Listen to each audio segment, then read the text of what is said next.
The wine glasses clinked under the ornate chandelier as my family gathered for our monthly dinner at my uncle's lakefront estate in Minneapolis. The room, all dark wood paneling and oil portraits of people I didn't know, buzzed with their usual pastime, evaluating my life like it was a disappointing stock report. "Oh, Tessa," my Aunt Lorraine purred, adjusting her diamond cuff bracelet. "Still between projects?" Her voice oozed faux concern. I smiled politely and sipped from my water glass. The estate manager loomed nearby with the evening's courier delivery, a stack of tomorrow's newspapers and business journals as always. My cousin Jared, freshly promoted to senior analyst at a finance firm that barely made headlines, smirked.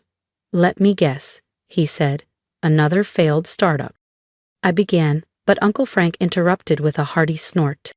"Let's call it what it is," he said, slicing into his lamb. "She's unemployed. Again." His tone turned theatrical. What was it this time? Another dating app for dogs? If they had bothered reading any of the major business publications, they'd know that my company, Nova Frame Solutions, had just revolutionized biometric encryption. But I'd intentionally stayed behind the scenes, appearing in interviews under my middle name, Elise. Jared leaned forward. "You should have accepted that consulting offer at my firm. At least it was respectable. Could have taught you how real companies work," he added, puffing out his chest. I swallowed my grin. That very morning, Jared's firm had been quietly absorbed by Nova Frame in a calculated acquisition. He had no idea who'd signed the papers. "Tessa," my cousin Holly sighed across the table, "we just want you to think about your future. You're 32 now. That inheritance won't last forever." The inheritance they mentioned? Fully invested in Nova Frame's seed round years ago, that capital had since multiplied beyond anything they could imagine. "Remember when she turned down Stanford's MBA?" Aunt Lorraine whispered loudly. "Said she wanted to build software in her apartment. Like that was a real job." The estate manager stepped forward with a silver tray of tomorrow's periodicals. My aunt's favorite ritual for staying ahead in her social circle. Right on top, Forbes, cover facing down. "So," Jared said, smug again, "our stock went up last quarter. Big moves. You probably saw the profile in Forbes." Aunt Lorraine perked up. "Oh, Charles, do bring us that issue." He handed it to her. She flipped it over. There I was on the cover. CEO, visionary. The mind behind Nova Frame. The room went silent, except for my quiet sip of water. "I always enjoy staying informed on real business achievements," Aunt Lorraine said breezily. The estate manager paused, his eyes flicking to me for the briefest second. I gave him a slight nod. He'd figured it out months ago, after handling the occasional sealed documents and secure deliveries, addressed to Elise Harper, my public-facing name. Discreet as ever, he simply replied, "Of course, madam," and flipped the Forbes issue face up. The effect was instant. Aunt Lorraine dropped her fork. Jared coughed violently, wine splashing across his press shirt. My mother froze, her rose glass hovering mid-air. There, in sharp detail, was my face on the cover. The headline read, "Nova Frame's Elise Harper, the code architect behind a $60 billion, 0 cents encryption breakthrough." Even better, the subheadline, "How a quiet developer from Minneapolis quietly conquered cybersecurity." "No mistake," I said softly, pulling out my phone and scrolling to Nova Frame's latest acquisition announcement. "Page 38 might interest you. It outlines the merger finalized this morning." I held the phone out to Jared. "Your firm's on the list." The silence was delicious. $60 billion, my mother whispered, her tone small for once. "Give or take a few, depending on the markets," I replied, finally letting my shoulders drop. Cybersecurity's a volatile field. Jared will be well aware, especially when he sees Monday's board memo. As if on cue, the estate manager began serving dessert, eyes twinkling just slightly. But before a single fork touched the table, every phone buzzed in near unison. The chorus of alerts swept across the room like a digital storm. Aunt Lorraine's manicured hands trembled as she read aloud. Nova Frame acquires 5 industry giants in historic deal. CEO Elise Harper confirmed as architect behind the takeover. Jared's face went ghost white. His phone lit up with a new notification. This one from HR.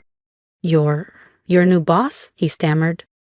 Not quite, I smiled, sipping my water. Technically, I'm your boss's boss's boss, but that may be temporary. Your position's under review after tomorrow's realignment.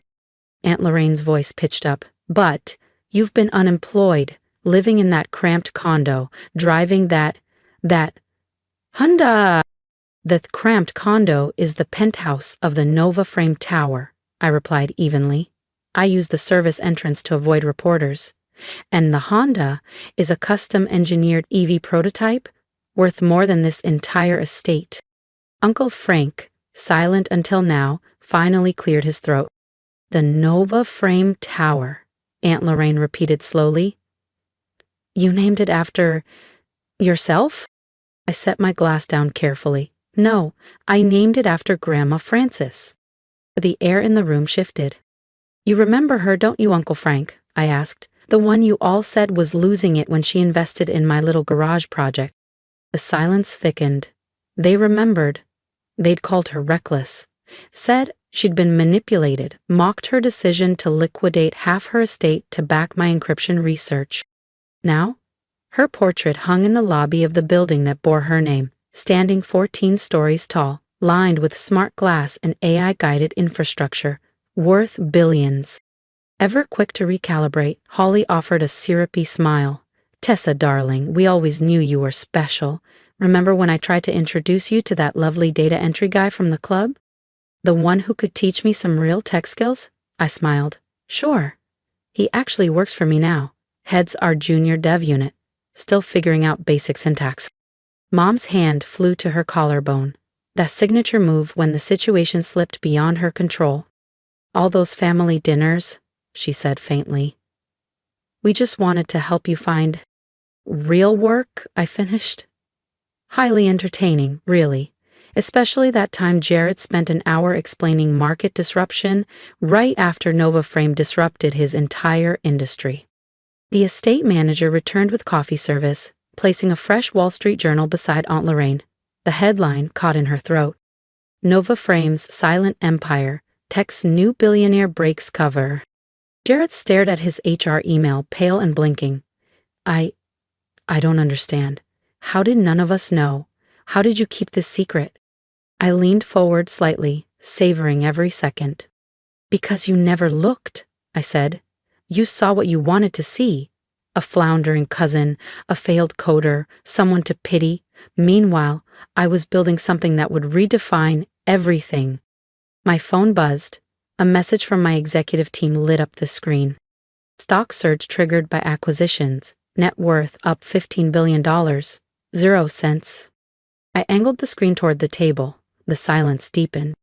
Now then, I said smoothly, shall we get to the real reason I came to dinner? Every gaze locked on me. From my modest tote, I pulled out a thin black tablet. Nova Frame's prototype foldable interface disguised as a clutch. I tapped twice.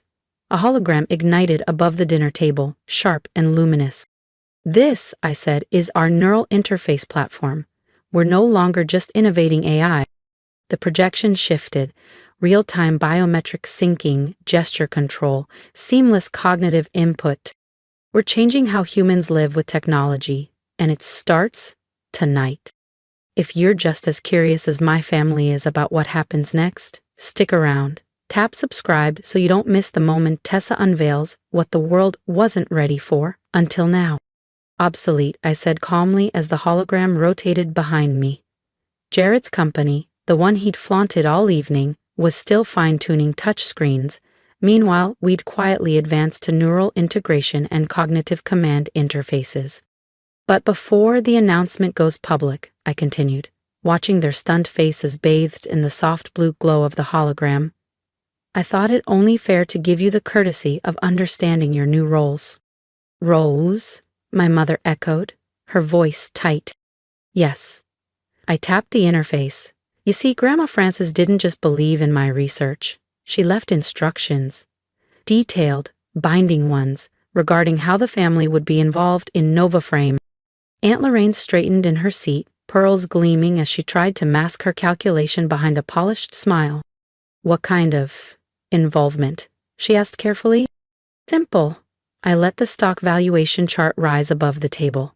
"You can keep your current lives entirely separate from NovaFrame, or," I paused, letting the tension stretch, "you can join the company." "At the top, I presume?" Jared offered hopefully. "No," I smiled. "At the bottom, entry-level positions, just like I started." Jared's jaw dropped. "I'm already a junior executive." "Where," I corrected, "your position was made redundant during acquisition, but I'm offering you the chance to earn a real role, one not handed to you, but built on merit." The estate manager began distributing slim black folders. Each contained a tailored report, their current finances, liabilities, and a proposed development path at NovaFrame. Uncle Frank squinted at his. "These stock options, they're worth more than my net worth." "They are," I confirmed, "but they come with expectations. No shortcuts, no family favors, no special treatment. You'll work under supervisors who don't care who your parents are. You'll clock in, contribute, and earn." Holly flipped her folder open, visibly panicking. "But it says relocation to Montana." "To our tech campus, yes," I said. "That's where innovation happens. No cocktail parties, no golf memberships, just cold mornings, real deadlines, and late nights chasing breakthroughs." My mother's hand trembled as she flipped pages. "Tessa, all those times we tried to help you." You were too busy worrying about how things looked," I said softly. "Grandma wasn't. She saw that real success isn't about appearances. It's about focus, vision, and the discipline to work in silence while everyone doubts you." I rose from my seat, brushing down my simple charcoal gray dress, lined with microscopic biometric threads we'd designed in-house. "Oh, and before I forget," I glanced at the hologram, then at them. "You have until midnight to decide," I announced, letting the last holographic prompt hover above the table. "Those who accept will report to orientation at the Montana campus on Monday morning. Those who don't—" I let the pause stretch, then smiled. "Well, you can always read about our progress in Fortune magazine." The looks on their faces were a study in shock, pride, and panic. Aunt Lorraine broke the silence with a sharp inhale. "And Jared's firm?" she asked. "Being restructured," I said simply. "The old hierarchy. Family ties, social pedigree, golf course connections, it's done. From here on out, only merit and innovation matter." My phone buzzed again. I glanced down. NovaFrame stock had surged another 20%. Rumors of our neural interface rollout were already starting to leak. I turned the screen toward them, letting them watch their fantasies of power slip away or solidify into something real, if they were willing to earn it. "Oh," I added, reaching for my tote bag, "and Aunt Lorraine, that comment earlier about me being unemployed, it just cost you roughly $3 billion in unvested stock options." Gasps echoed around the room. Decisions have consequences. I didn't wait for replies. As I stepped out into the cool Minneapolis night, I heard the chaos begin to swirl behind me.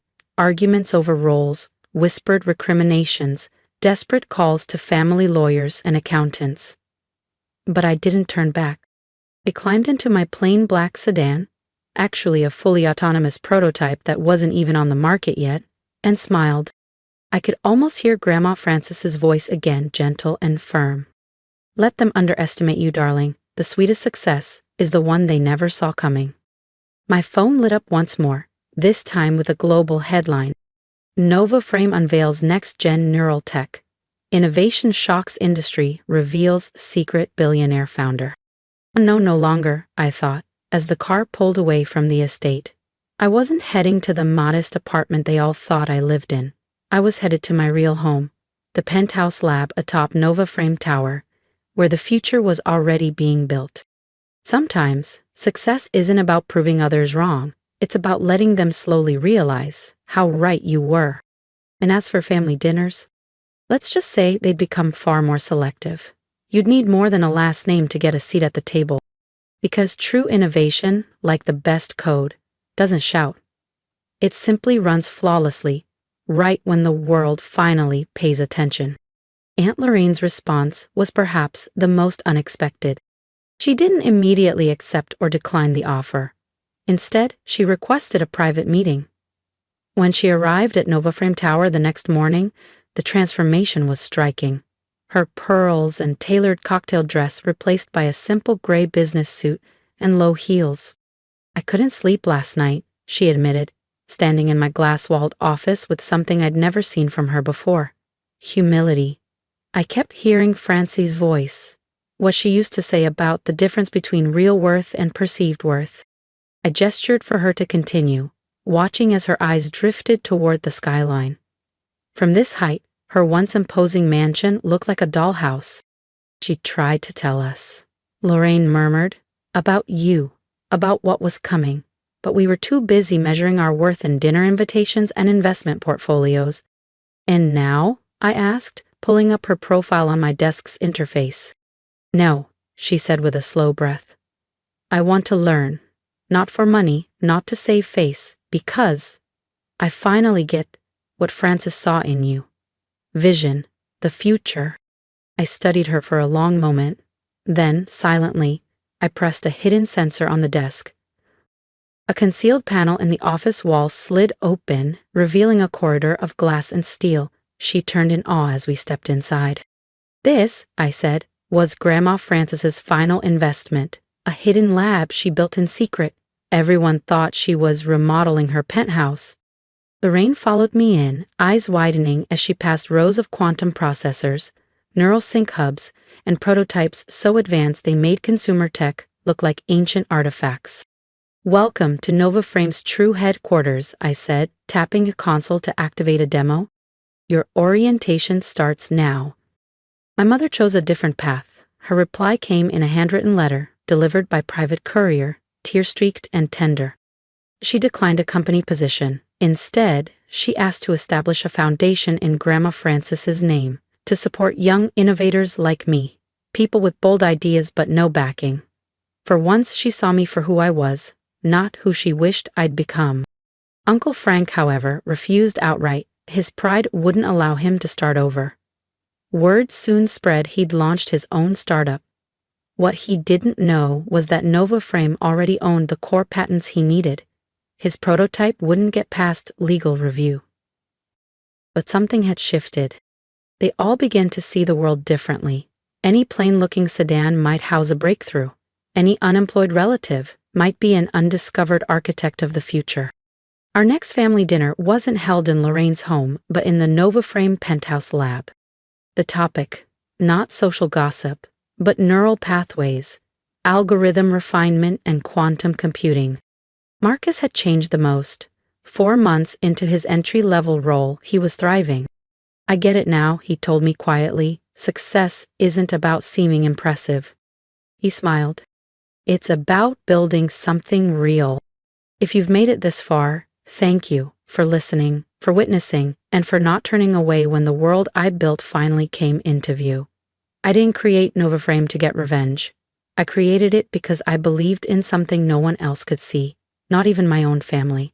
So if you felt something as you watched them realize who I am, I'd love to hear it. Leave a comment.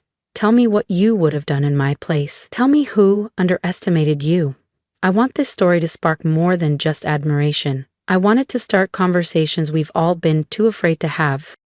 And here's my advice, from someone who knows what it's like to be laughed at, overlooked, even pitied. Let them talk. Let them doubt. Let them mock you if they must. Just don't let them stop you. Build anyway. Dream anyway. Create in silence if you have to, but never stop creating. Because sometimes the greatest power comes not from proving them wrong with words, but with the undeniable weight of results. Hit subscribe if you believe quiet strength deserves a voice. Because trust me, we're just getting started.